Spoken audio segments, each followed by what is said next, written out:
بسم اللہ الرحمن الرحیم نحمدہ و نصلی و نسلم علی رسول الکریم۔ محترم حضرات، پچھلے پیر کو ہم نے ایک نئے سلسلے کا آغاز کیا تھا مجلس مذاکرہ کے عنوان سے، تو الحمدللہ آج ہمارا یہ دوسرا پروگرام ہے۔ ایک پچھلے پیر کو ہوا، ایک آج ہے۔ تو آج ہمارے ساتھ مفکر اسلام حضرت علامہ قاری محمد ظفار بہادر صاحب، اس کے علاوہ مجاہد اہل سنت حضرت علامہ حافظ نصیر احمد نورانی صاحب، میرے ساتھ جناب محترم پیر منیر احمد قادری اشرفی صاحب، اور ہمارے ساتھ آج مفتی جمیل احمد رضوی صاحب بھی تشریف فرما ہیں۔ یہ آج پوری ہماری مجلس مذاکرہ ہے۔ تو آج چونکہ ذی الحج شریف کا آغاز ہو چکا ہے، یہ اسلامی سال کا آخری مہینہ ہے، اور اس مہینے میں دو انتہائی اہم عبادات جو ہیں وہ مسلمان کرتے ہیں۔ ایک تو فریض حج ادا کرتے ہیں، اور دوسرا انتہائی عام سنت ابراہیمی قربانی۔ اور وہ صرف سنت ابراہیمی ہی نہیں بلکہ امام الانبیاء صلی اللہ تعالیٰ علیہ وسلم کی سنت بھی ہے قربانی۔ یہ بہت عام فریضہ ہے، بہت عام عبادت ہے، اور اس کا جو وقت مقرر ہے 10 ذی الحجہ سے لے کے 12 ذی الحج تک 3 دن قربانی کے ایام ہیں۔ انہیں ایام النحر بھی کہتے ہیں۔ 10، 11، 12 کو یہ ہو سکتا ہے۔ بہتر اور مستحب 12ویں دن عصر سے پہلے ہے کہ قربانی کر لی جائے۔ اور جانوروں کی بھی قید ہے کہ جانور تندرست ہو، صحت مند ہو، لاغر کمزور نہ ہو، جانور میں عیب نہ ہو، یعنی جو کوئی عیب دار ہو، دم کٹا ہو، کان کٹا ہوا ہو، اس کی آنکھ خراب ہو، اس طرح کی چیزیں یعنی معیوب بھی نہ ہوں، اور وہ جانور صحت مند ہو، تندرست ہو۔ 3 دن قربانی کے ہیں۔ اس سے پہلے یہ ہے کہ بال نہ کاٹے جائیں۔ یہ مستحب عمل ہے ویسے، اگر زیادہ کوئی بال لمبے ہیں یا ناخن بہت زیادہ لمبے ہیں تو کٹوائے بھی جا سکتے ہیں، لیکن حدیث میں آتا ہے کہ رسول اللہ صلی اللہ تعالیٰ علیہ وسلم نے یہ فرمایا کہ 1 ذی الحج سے لے کر 10 ذی الحج تک بال اور ناخن نہ کاٹے جائیں تاکہ حاجیوں کے ساتھ مشابہت ہو جائے اور اللہ تبارک و تعالیٰ ثواب عطا فرمائے۔ قربانی جو کرتے ہیں ان کے لیے بھی، جو قربانی نہیں کرتے ان کے لیے بھی حکم یہی ہے کہ 1 سے لے کر 10 تک وہ اپنے بال اور ناخن نہ کاٹے۔ جانوروں کی عمروں کا بھی تعین ہے کہ بکرا جو ہے وہ 1 سال کا ہو، گائے اور بھینس وغیرہ یہ 2 سال کی عمر ان کی مکمل ہو، اونٹ جو ہے وہ 5 سال کا ہو، اور دمبا جو ہے وہ اگر موٹا تازہ ہو تو وہ 6 مہینے سے لیکن لگتا سال کا ہو، 6 مہینے سے تھوڑا اوپر بھی ہو، سال سے کم ہو تو وہ لگ سکتا ہے، لیکن وہ جسامت میں خوب مطلب پلا ہوا ہو تاکہ وہ دکھنے میں 1 سال کا دکھائی دے۔ یہ قربانی کے بہت سارے شرعی مسائل ہیں۔ اس اختصار والے مذاکرے میں ظاہر ہے بہت تفصیلی گفتگو تو نہیں ہو سکتی۔ تو قربانی ایک بہت عام فریضہ ہے۔ اہل پاکستان ہر سال الحمدللہ بڑے جوش و خروش سے قربانی کرتے ہیں۔ بہت ساری پرابلمز بھی پیش کرنے کی کوشش کی جاتی ہے، بہت ساری رکاوٹیں کھڑی کرنے کی کوشش کی جاتی ہیں، اس پہ انشاءاللہ بات کریں گے۔ سب سے پہلے میں آغاز کر رہا ہوں، جناب ہمارے ساتھ پیر محمد منیر قادری صاحب ہیں، تو یہ قربانی کے جو فضائل ہیں کہ قربانی کا ثواب کیا ہے، قربانی کے فضائل کیا ہیں، تو پیر محمد منیر قادری صاحب یہ بیان فرماتے ہیں۔ جناب پیر صاحب، قربانی ایک بہت عام ترین عبادت ہے اسلام میں، تو اس کے بارے میں کچھ اس کی جو فضائل ہیں، اہمیت ہے، اس کے بارے میں۔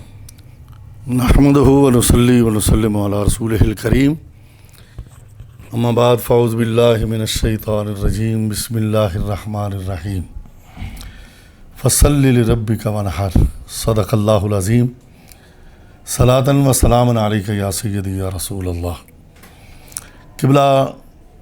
محترم المقام علامہ مفتی تصدق حسین صاحب نے بڑی پیاری گفتگو فرما کر ہمیں قربانی کے مسائل کے بارے میں، قربانی کے احکامات کے بارے میں، ذی الحج کے احکامات کے بارے میں بتایا۔ تو میں تو ان کے سامنے طفل مکتب ہوں۔ 1-2 چیزیں عرض کرتا ہوں کہ اللہ تعالیٰ نے قربانی میں برکات عطا فرمائی ہیں۔ جب قربانی کا جانور ذبح کیا جاتا ہے اور اس کا خون زمین پر گرتا ہے تو اللہ تعالیٰ قربانی کرنے والوں کو اس کا اجر عطا فرماتا ہے، اور اس کو جنتی ہونے کی اللہ تعالیٰ بشارتیں عطا فرماتا ہے کہ یہ قربانی اس کے جنتی ہونے کا ایک سبب ہے۔ اور اللہ رب العزت کی ذات پاک جس کو قربانی کی توفیق عطا فرماتا ہے اس کو خلوص بھی عطا فرمائے، اور خلوص نیت کے ساتھ اور للہیت کے ساتھ صرف لوجہ اللہ اور لوجہ الرسول وہ قربانی کر رہا ہے تو وہ قربانی کا جانور قیامت والے دن اس کے لیے پرسرات سے گزرنے کا سبب بنے گا. مومن قربانی کرنے والا اس پر سوار ہو کر. اچھا یہ بھی بیان فرما دیں کہ بھئی قربانی میں بہت سارے لوگ کہتے ہیں گوشت تو آپ خود کھا لیتے ہیں جی تو قربانی کا نام لیتے ہیں اللہ کے لیے کر رہے ہیں قربانی اللہ کے لیے, گوشت آپ خود کھا لیتے ہیں تقسیم کر دیتے ہیں, تو یہ بھی ذرا بیان فرما دیں نا جی کہ اللہ کے ہاں تو ثواب پہنچتا ہے لن ینال اللہ لحومها ولا دماؤها. جی اصل میں وہ جو اس بات کو سمجھتے نہیں ہے نا, وہ بات کرتے ہیں کہ جی قربانی کا گوشت تو آپ کھا لیتے ہیں تو یہ قربانی کا ثواب کیا ہوا. تو بھائی اصل میں ہر عبادت کا ثواب جو ہے اور بالخصوص قربانی کا ذبیحے کا ثواب اللہ تعالیٰ کی بارگاہ میں پہنچتا ہے اور اس ثواب کا اجر اپنا بندہ مومن کو اللہ تعالیٰ عطا فرماتا ہے. گوشت نہیں پہنچتا, گوشت اللہ کی بارگاہ میں نہیں پہنچتا. گوشت ہمارے لیے, مساکین کے لیے, غریبوں کے لیے ہے, حقداروں کے لیے ہے. اور یہ قربانی کا خون جب زمین پہ گرتا ہے تو اس کا ثواب اللہ تعالیٰ اس کو عطا فرماتا ہے. اور قربانی قرب کا دوسرا نام ہے. اس قربانی کے ادا کرنے کے بعد اللہ تعالیٰ کا بندہ مومن کو قرب حاصل ہوتا ہے اور اس قرب کے صدقے اللہ تعالیٰ اس کے گناہ بھی معاف فرماتا ہے, اس کی غلطیاں بھی معاف فرماتا ہے. آپ کی گفتگو کا حضرت پیر صاحب نے جو گفتگو فرمائی اس کا نتیجہ یہ نکلا کہ اصل میں گوشت یا کھال یا اس جانور کے جو بال ہیں اللہ تبارک و تعالیٰ کو وہ ضرورت نہیں, بلکہ وہ جذبہ ہے کہ جب مسلمان اپنا مال یعنی قیمتی مال خرچ کر کے جانور خریدتا ہے اور پھر اس جانور کو اللہ کے لیے زمین پہ لٹا کے اس کے گلے پہ چھری پھیر دیتا ہے اور گوشت فقراء میں تقسیم کرتا ہے, تو اصل میں رب کی رضا کے اصول کے لیے ہمارے ساتھ مجاہد اہل سنت حافظ نصیر احمد نورانی صاحب تشریف فرما ہیں, ان سے گفتگو کرتے ہیں کہ حضرت یہ سنت ابراہیمی ایک تو یہ, اور دوسرا یہ ہے کہ دیکھیں ہر سال اتنے بکرے ذبح ہوتے ہیں, اتنی گائے ذبح ہوتی ہیں, اور یہ اجتماعی قربانی کے بارے میں بھی تھوڑا بہت بتائیں کہ مدارس میں جو اجتماعی قربانی ہوتی ہے تو یہ تو لوگ کہتے ہیں کہ جانور کم ہو جائیں گے. بھئی آپ جب اس طرح ذبح کرتے رہیں گے قربانی پہ جانوروں کو تو جانور تو بہت کم ہو جائیں گے, تو اس بارے میں ذرا تھوڑا سا. بسم اللہ الرحمن الرحیم. قربانی صدیوں سے چلی آ رہی ہے. جب یہ قربانی کے دن آتے ہیں, ذوالحج کا چاند نظر آتا ہے, تو ایک طبقہ جو دین مخالف ہے وہ قربانی کے خلاف پروپیگنڈا شروع کر دیتا ہے. وہ کہتے ہیں کہ یہ قربانی آپ کرتے ہیں یہ پیسے کسی کو دے دیں, یہ غریبوں کو پیسے بانٹ دیں, کسی یتیم کو دے دیں, یا اگر آپ قربانی کرتے رہے تو پھر جانور کم ہو جائیں گے, گوشت مہنگا ہو جائے گا. یہ بالکل دین مخالف طبقہ ایسے پروپیگنڈا کرتا ہے. صدیوں سے قربانی چلی آ رہی ہے اور جیسے جیسے وقت گزر رہا ہے قربانی بڑھ رہی ہے. جب چاند نظر آتا ہے آپ باہریں دیکھتے ہیں, سڑکوں پہ, منڈیوں پہ, شہروں میں, دیہات میں, موضوعات میں لاکھوں لوگ جانور لے کے کوئی خرید رہا ہے, کوئی بیچ رہا ہے. شہر والے لوگ جانور نہ تو پالتے ہیں اور نہ ہی ان کے پاس ایسے ذرائع ہیں. دیہات میں لوگ پالتے ہیں پھر منڈی میں سیل کرتے ہیں. اس سے تجارت بھی ہوتی ہے, لوگوں کو روزگار بھی ملتا ہے, اور جو روزگار کے ساتھ ساتھ بہاریں ایسی آتی ہیں کہ دیکھ کے آدمی دل خوش ہوتا ہے. اگر اس میں برکت نہ ہوتی تو اب تک جانور ختم ہو جاتے. لیکن اگر اس سال 1 کروڑ جانور ذبح ہوا تو اگلے سال 1.5 کروڑ ہوتا ہے, اگلے سال پھر 2 کروڑ ہوتا ہے, کمی نہیں ہوتی. وجہ یہ ہے اللہ اس میں برکت ڈال دیتا ہے اور اللہ پاک خوش ہوتا ہے. رسول پاک صلی اللہ علیہ وسلم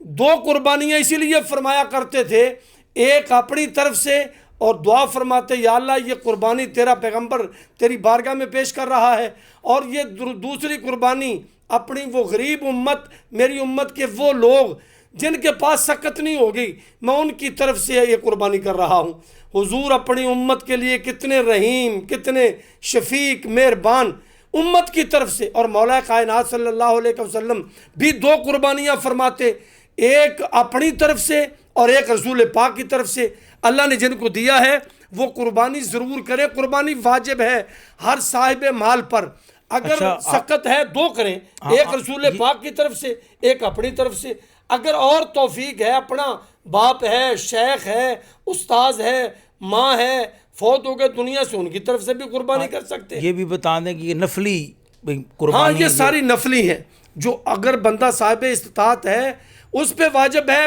پہلے تو اپنی قربانی کرے اپنی طرف سے، اور پھر اس کے بعد جن جن کی طرف سے کرے گا وہ نوافل ہوں گے۔ اللہ تعالی ہم سب کو قربانی کرنے کی، ہاں مدارس میں لوگ آتے ہیں حصہ ڈالنے کے لیے، غریب ان کے پاس گھروں میں جگہ نہیں ہوتی، اور مدارس والے بہت تھوڑے پیسے لے کے جانور اچھا خرید کے لوگوں کو ترغیب دیتے ہیں، لوگ زیادہ سے زیادہ قربانی میں شامل ہو سکیں کم پیسوں میں۔ گلی محلوں میں زیادہ پیسہ اکٹھا کیا جاتا ہے قربانی کرنے کے لیے، اور پھر لوگ اعتماد بھی نہیں کرتے۔ لوگ اعتماد بھی علماء پہ کرتے ہیں، مدارس پہ کرتے ہیں، اس لیے لوگ آ کے اجتماعی قربانی کرتے ہیں۔ کل میں پڑھ رہا تھا جامعہ نعیمیہ لاہور میں ہمارا مدرسہ ہے، اس میں پچھلے سال 365 گائیں ذبح کی انہوں نے۔ ایسے ہی ہمارے مدرسے میں بھی، یہاں جامعہ محمدیہ رضویہ جہاں بیٹھے یہاں بھی قربانیاں، بہت لوگ شوق سے آ کے پیسے جمع کرواتے ہیں، اور بڑی ایک کمیٹی بنتی ہے دیانتدار لوگوں پہ مشتمل، وہ جا کے منڈی سے اچھے موٹے تازے فربا جانور خریدتے ہیں اور پھر ان کی قربانی ہوتی ہے۔ اللہ تعالی ہم سب کو قربانی میں شامل ہونے کی توفیق عطا فرمائے۔ قاری صاحب کی سرپرستی میں یہاں جامعہ محمدیہ رضویہ میں ماشاءاللہ بہت اچھی، تو ہمارے ساتھ مفتی جمیل احمد صاحب جی تشریف فرما ہیں۔ تو یہ جو کھالیں آج کل معیشت کا حالانکہ بڑا زور ہے، قربانی کی وجہ سے بڑا روزگار اور پیسہ سرکل میں آتے ہیں اربوں روپیہ، تو کھالوں کے بارے میں کچھ کہ اس کے مصارف کیا ہیں، کھالوں کا مصرف کیا ہے، اور کیوں پچھلے 2-3 سال سے مسلسل مفتی صاحب کھالوں کا ریٹ بہت کم ہے، تو اس کی کوئی خاص وجہ ہو سکتی ہے کوئی، یہ ذرا بیان فرما دیں۔ بسم اللہ الرحمن الرحیم۔ جیسا کہ مجاہد اہل سنت فرما رہے تھے حافظ نصیر احمد صاحب، قربانی جو ہے اس میں ایک دو باتیں تھوڑی سی عرض کرنا چاہتا ہوں۔ ہمارے معاشرے میں ایک یہ بات عموماً پائی جا رہی ہے، ویسے علماء کرام مسائل تو بیان کرتے ہیں، کچھ لوگ توجہ سے یا سنتے نہیں ہیں، یا ویسے یہ بات جو عموماً پائی جاتی، گھر میں ایک آدمی قربانی لیتا جو سربراہ، تو وہ عموماً یہ ایسے نام رکھ لیتے ہیں، یہ میرے باپ کی طرف سے، یہ میں اس دفعہ میں اپنی بیوی کی طرف سے کر رہا ہوں، اس کے لیے علماء کرام ویسے وضاحت فرماتے ہیں۔ تو یہ ہمارے معاشرے میں یہ غلط فہمی پائی جا رہی ہے، بلکہ اس کا جواب یہ کہ سب سے پہلے جس آدمی پر گھر میں قربانی واجب ہے، پہلے وہ اپنا واجب ادا کرے گا،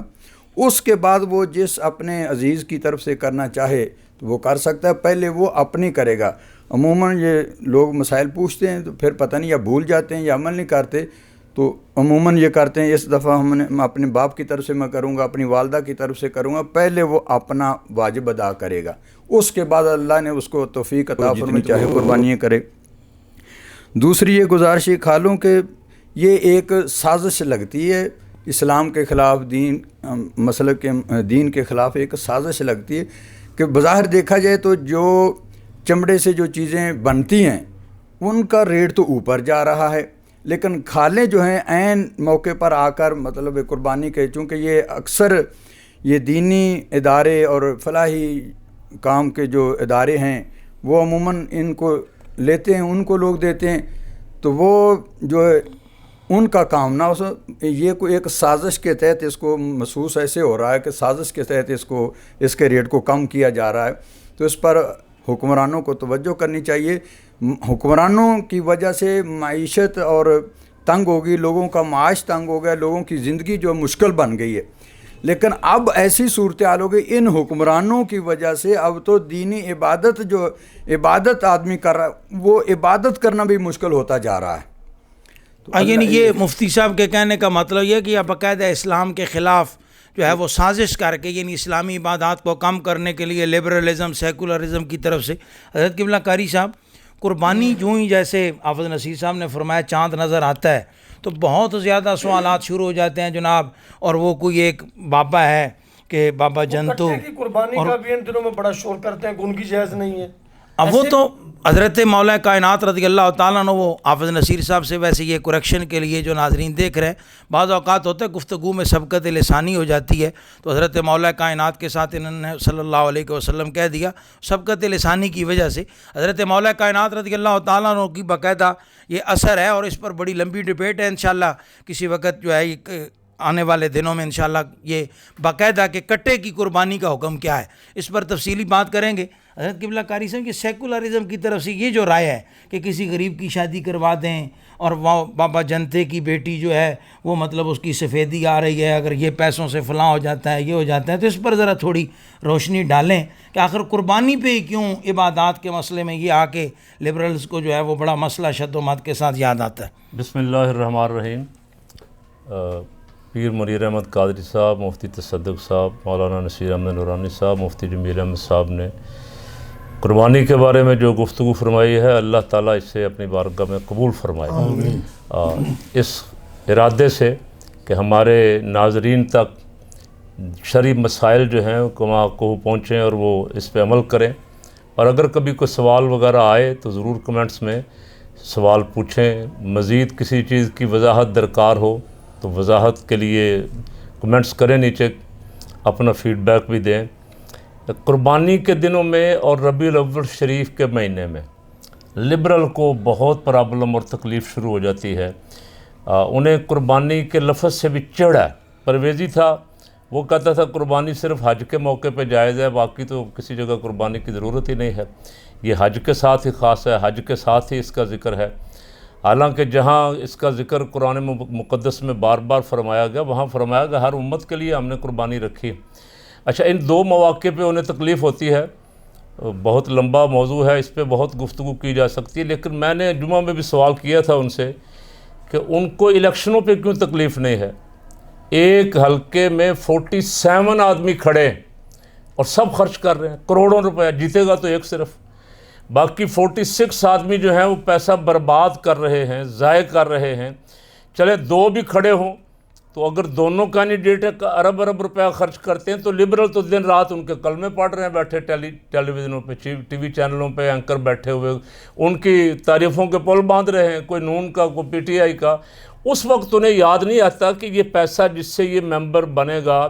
جو جیت جائے گا، یہ پتہ نہیں جیت کے لوٹا بنے گا یا جیت کے کدھر جائے گا۔ یہ اگر پیسہ غریبوں پہ خرچ ہو جاتا ہے، یہ بیوہ عورتوں پہ خرچ ہو جاتا ہے، یہ یتیم بچوں پہ خرچ ہو جاتا ہے، یہ سکولوں پہ خرچ ہو جاتا، یہ اسپتالوں پہ خرچ ہو جاتا تو بہت ساروں کا بھلا ہوتا۔ وہاں نہیں بولتے، قربانی پہ بولتے ہیں، وہاں نہیں بولتے، سارا سال نہیں بولتے، ربیع الاول شریف پہ آ کے بولتے ہیں جب مسلمان خوشی کر رہے تھے رسول پاک صلی اللہ علیہ وسلم کی آمد کی۔ تو سوال یہ ہے کہ جب ہمارے رب نے ہمیں حکم دیا، میں نے جمعہ میں بھی عرض کیا کہ جب ہمارے رب نے ہمیں حکم دیا قربانی کرو، رسول پاک صلی اللہ علیہ وسلم کو فرمایا فصلی لربک وانحر، نماز ادا فرمائیں اور اللہ کے لیے قربانی کریں، اور آپ صلی اللہ علیہ وسلم 10 سال مدینہ منورہ میں قربانی فرماتے رہے، آخری حج پہ 100 قربانیاں فرمائے، 100 اونٹ قربان فرمائے، کسی صحابی نے نہ کوئی سوال پیدا کیا۔ جب حکم دینے والا مالک کا حکم دے رہا ہے تو ہم کون ہوتے ہیں سوال کرنے والے کہ کیوں کریں؟ سپاہی جو ہے وہ اپنے سپہ سالار کے سامنے کیوں تو پوچھ نہیں سکتا، وہ کہتا ہے اباؤٹ ٹرن ہو گیا، وہ کہتا ہے ادھر رائٹ ٹرن ہو جو، لیفٹ ٹرن ہو جو، سوال کرے گا تو مارا جائے گا۔ ہمیں حکم ہے، بس سر تسلیم خم ہے جو مزاج یار میں آئے، اور فضول خرچیاں جہاں جہاں ہم کر رہے ہیں، کاش یہ سیکولر اس کی بھی نشاندہی کرتے ان فضول خرچیوں کو روکنے کی، تو ہم سمجھتے کہ شاید واقعی یہ مخلص ہیں اس کام کے ساتھ ان فضول خرچیوں کو روکنے میں۔ لیکن الحمدللہ فضول خرچی کیا ہے؟ فضول خرچی یہ ہے جو اللہ اور اس کے رسول کی نافرمانی میں پیسہ خرچ کیا جائے، اور جو اللہ اور اس کے رسول کی رضا کے لیے کیا جائے، شاید بے شک سارا گھر لٹا دیا جائے جیسے صدیق اکبر رضی اللہ تعالیٰ نے لٹایا، ایک بٹن اور کانٹا تک بھی اللہ کی راہ میں قربان کر دیا جائے، اسے فضول خرچی نہیں کہا جائے گا۔ لا اسراف فی الخیر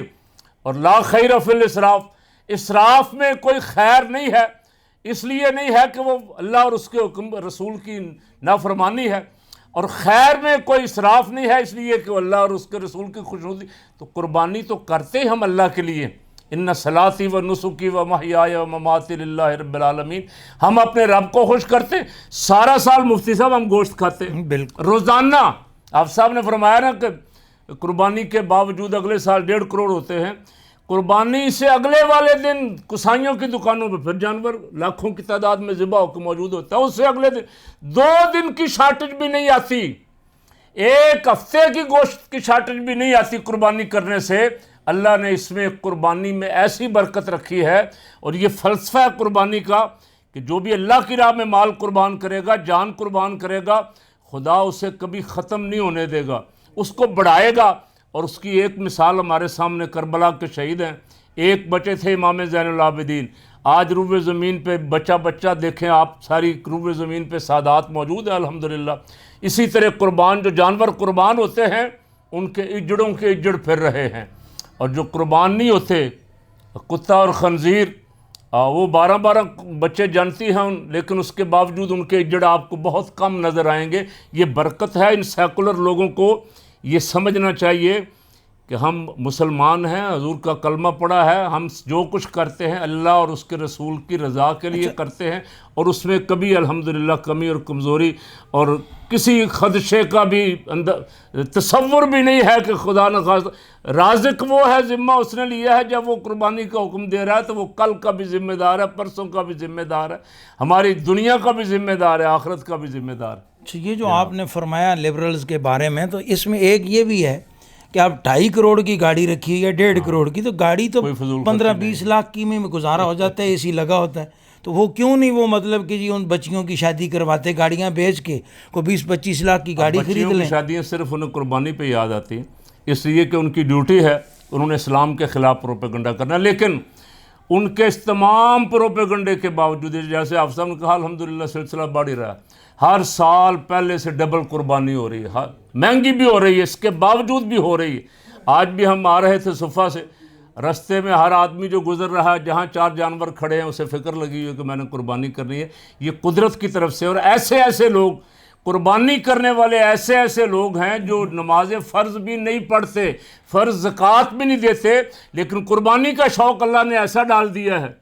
کہ قربانی کرنی ہے، انہوں نے قربانی کر رہے ہیں۔ یہ لبرل کے لیے بھی ایک تماچا ہے کہ تم روکنے کی جتنی مرضی کوشش کرو، جس کام کو خدا کروائے گا اسے کون روک سکتا ہے؟ قربانی اللہ رب العالمین کی رضا کے لیے ہو رہی ہے، اس کے حکم سے ہو رہی ہے، اس کے محبوبوں کی، اس کے خلیل کی سنت ہے۔